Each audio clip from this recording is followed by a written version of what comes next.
All right, let's dive into one of the most powerful skills you can possibly learn, persuasive speaking. And look, this isn't about just winning an argument.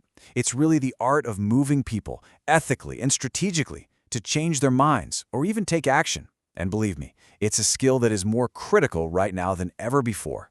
I mean, just think about your day. We are surrounded by persuasion, right? Ads on your phone, opinion pieces you scroll past, even just friends trying to convince you which movie to watch. In a world that is so saturated with messages, learning to craft your own clear, compelling argument, well, that's not just a skill, it's basically a superpower. So with all that noise, how do you become the voice that actually gets heard? The one that makes a difference, and not just the loudest one in the room? That is exactly what we are going to break down. We're going to look at the psychological tools and the structural blueprints you need to build a speech that doesn't just get heard, but one that truly resonates. Okay, so before you even think about writing a single word of your speech, you have to understand who you're talking to. And I don't just mean their demographics, I mean their psychology. You see, the most successful persuasion, it always starts by understanding what's really going on inside your audience's mind. First up is this really cool idea called social judgment theory. And what it says is that for any topic, your audience already has a whole spectrum of opinions.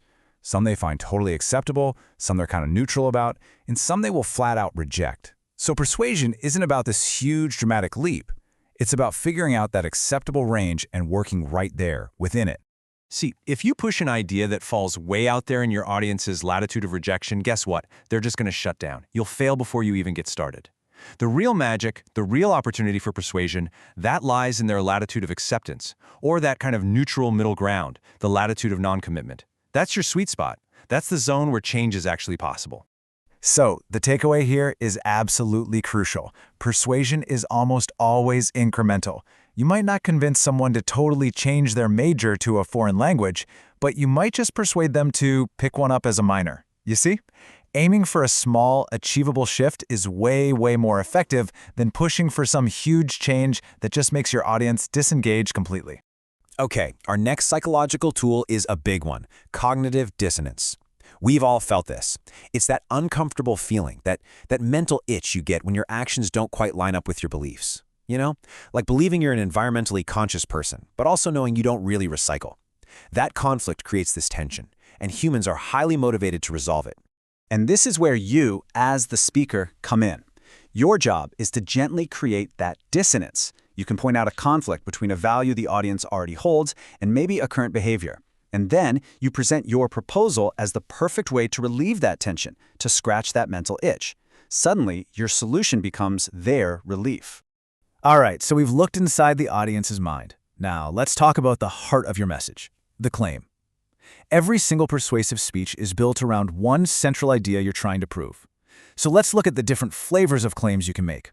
Basically, your argument is going to fall into one of four buckets. A definitional claim argues about what something is.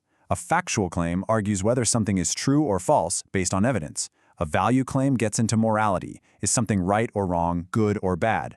And finally, a policy claim argues that a specific action should or should not be taken. Now, for the speeches you'll be giving in this class, you are most likely going to be working with a policy claim. These are the arguments that call for change. They demand that something should happen. Our university should invest in renewable energy. The city should create more bike lanes. This type of claim, it's the engine of most persuasive speeches. Okay, so you get the psychology, and you've picked your claim. How do you actually put it all together? You know, a brilliant message can totally fall flat if it doesn't have the right structure. But luckily, there's a proven blueprint designed specifically for persuasion. And here it is, Monroe's motivated sequence. Now this is so much more than just an outline. It's a 5-step psychological pattern that's designed to move your audience smoothly from just being curious all the way to taking action. Honestly, it's one of the most effective organizational patterns ever designed for persuasive speaking. So why is this sequence so darn powerful? Well, because it mirrors the natural way our own minds solve problems. First, you grab their attention. Then you establish the need, making them really feel that a problem exists. Then comes satisfaction, where your idea swoops in to solve that problem. Then you help them visualize the better future that your solution creates.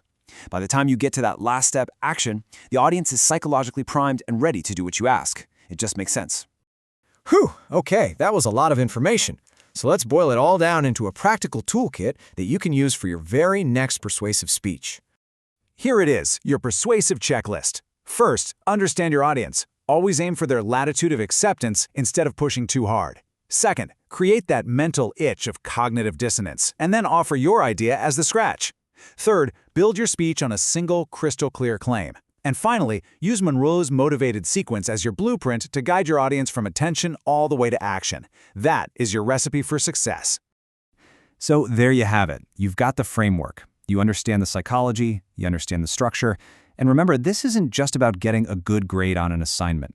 Persuasion is about making a difference, whether it's big or small. You have the tools now. The only question left is, what change will you inspire?